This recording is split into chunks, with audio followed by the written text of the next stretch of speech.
साथियों नमस्कार, कैसे हैं आप सब लोग? मज़ामा केम छो कसा आहेस। आज हम पढ़ने वाले हैं सेक्शन 136 एविडेंस सेट को। बहुत ही इंपॉर्टेंट जो है टॉपिक है और यही टॉपिक आपको मिल जाएगा बीएसए के अंदर भी। पर मोटी-मोटी बात क्या है कि यदि किसी मामले में 2 फैक्ट्स हैं और आपस में डिपेंडेंट है रिगार्डिंग द रिलेवेंसी, जब तक एक फैक्ट जो है प्रूव नहीं होगा, तब तक दूसरा फैक्ट किसी भी रूप में रिलेवेंट कंसीडर नहीं किया जाएगा। इसलिए इस टॉपिक का एक अलग ही महत्व है एंटी करप्शन केसेस में। वो क्या है हम समझेंगे, एक-एक चीज़ को जो है हम समझते हुए चलेंगे। पहले हम बात करेंगे थ्योरी की, उसके बाद हम बात करेंगे प्रैक्टिकल पर्सपेक्टिव की। तो मैं थ्योरी भी एक्सप्लेन करूँगा और जो प्रैक्टिकल आयाम है वो भी एक्सप्लेन करूँगा ताकि आपको दिक्कत कहीं नहीं पड़े। घबराओ मत भाई, शांति से बैठो, केस है ना, निपट लेंगे। पर जब तक पढ़ोगे नहीं, मेहनत नहीं करोगे तो सफल कैसे होगे? तो बिल्कुल नेगेटिव ऑरा निकाल दो अपने पास से कि मैं हार जाऊँगा, मैं सफल नहीं हो पाऊँगा। यस, हम लोग जीतेंगे। ये मानना है कि ये केस जो है झूठा है और हम जो हैं सच्चे हैं और अपने अंदर से गिल्ट को बाहर निकाल दो और एक पेशेवर की तरह जो है आपको लड़ना है। तो इसलिए बहुत ज़रूरी है कि एक-एक बात को जो है समझा जाए और उस पर जो है वर्कआउट किया जाए।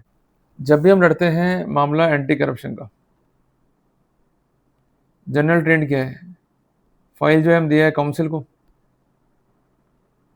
और हमारा एक ही वाक्य है, मुझे कुछ नहीं पता।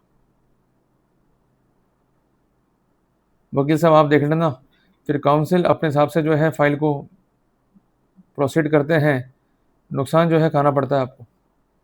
देखो सबसे बड़ा जो वस्तु स्थिति है वो क्या है कि हम खुद तैयार हों, वी शुड प्रिपेयर आवरसेल्फ।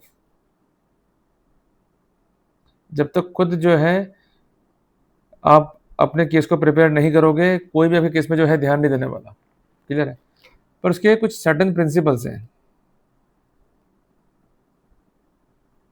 जिसमें से महत्वपूर्ण प्रिंसिपल है सेक्शन 136 एविडेंस सेट। इसको बेसिकली हम ये कह सकते हैं कि it act as a bouncer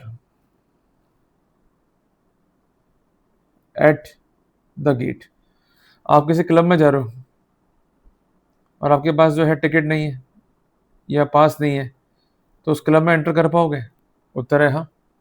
पर अगर बाउंसर खड़ा हुआ है तो एंटर नहीं कर पाओगे। You must show the ticket.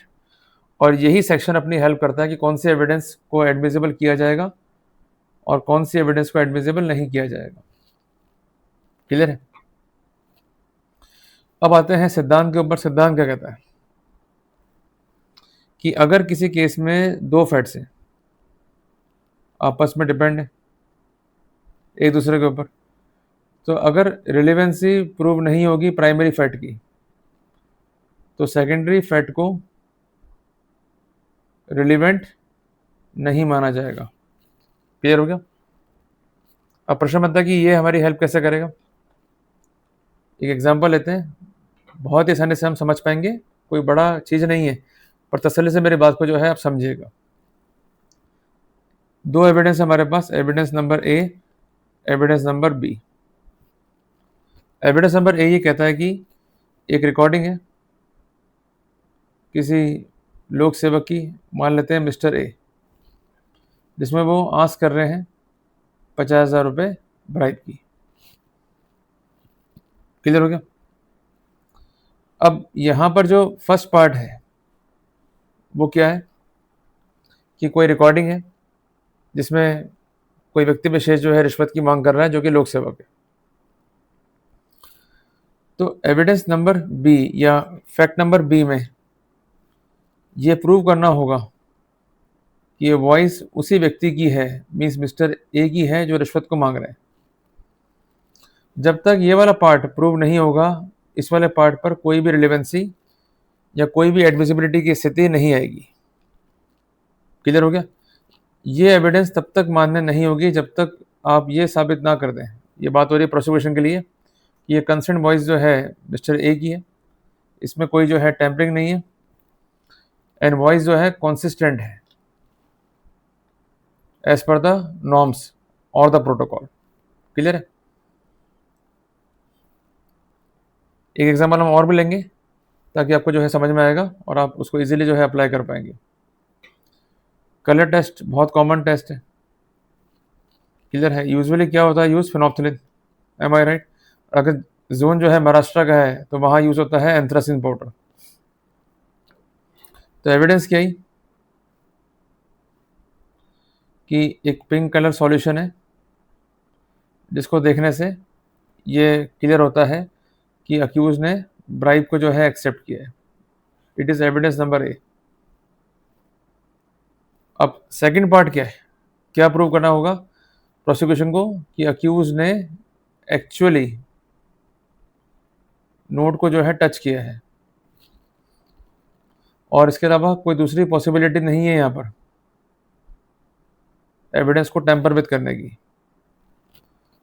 और ये भी साबित करना होगा कि ये जो कंसर्न धोवन है ये अक्यूज का ही है और अक्यूज से ही ये कंसर्न रखता है। जब तक ये फैक्ट्स जो है प्रूव नहीं होंगे तब तक फैक्ट नंबर ए पर एविडेंस को लीड नहीं किया जा सकता। Please be noted. क्लियर हो गया?